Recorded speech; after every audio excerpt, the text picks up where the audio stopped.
Africa Content TV. Gbogbo alágbára yé ẹ̀yin padà ẹ̀rọ rí ẹ̀yin padà bá gbọ̀. Nǹkan mẹ́ta ni ó máa ṣe o, ni ó máa ṣe. Ìkíní ẹ̀bùn àpò kò sí rántí ọlọ́wọ́ bá.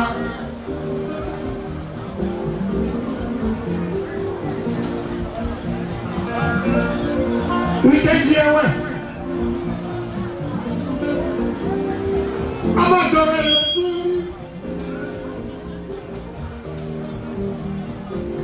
lẹ́ni gbogbo ayé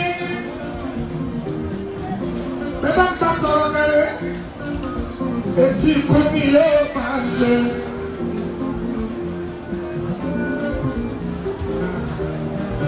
Ìkẹta ẹ̀wẹ̀ bẹ́ẹ̀ bá rí kò lè pọ̀. A máa ṣe láti ní akọ gbogbo ayé sábẹ́ ẹsẹ̀ ẹ̀yà máa fẹ́ lára.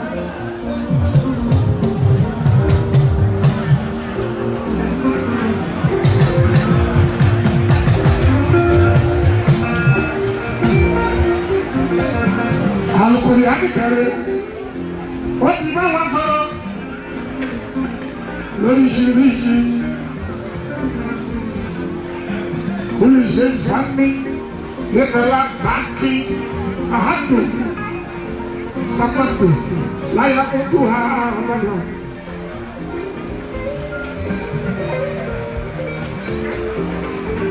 Ilé ìwé bó ṣe ń bọ̀.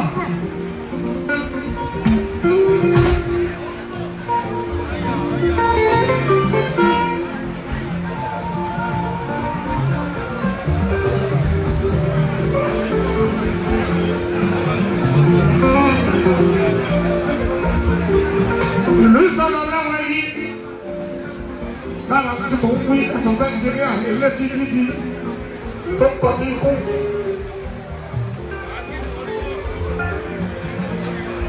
Irú wọn ló bá náà ìdájẹ́.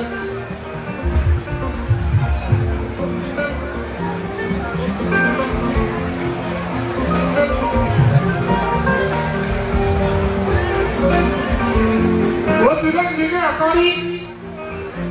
Nǹkan fẹ́ràn jù ní kí n bá pariwo gbẹ́dẹ̀kẹ̀ ìṣòro létí. Mo wá sọ́dọ̀ àṣà, mo sọ́dọ̀ àrùn.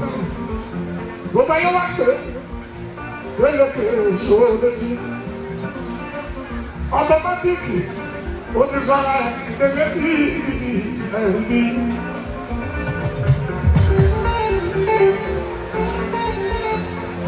Vale a mountain.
ní ẹ̀bà ẹjọ́ ìfọ́ ńlá lọ́sàáfà lọ́dọ̀ òwe lọ́dọ̀ ó lọ́jọ́ sàáfà kó o bá mi ti wà ibi mi wà ibi ọ̀sàáfà lọ́dọ̀ kìnnìún ní ẹ̀bà kó o bá mi ti múlò àṣà náà mi.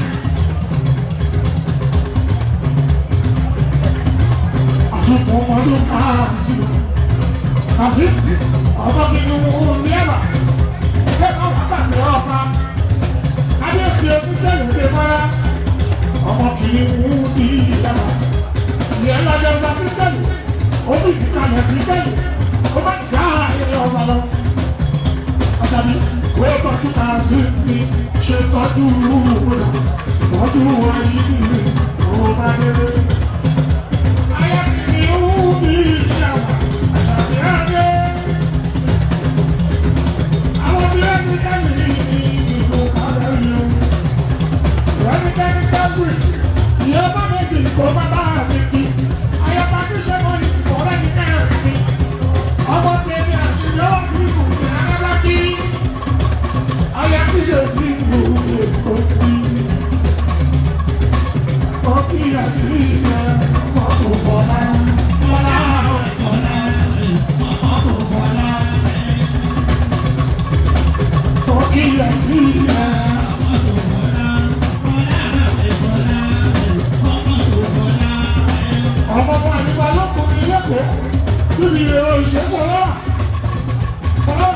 Oh,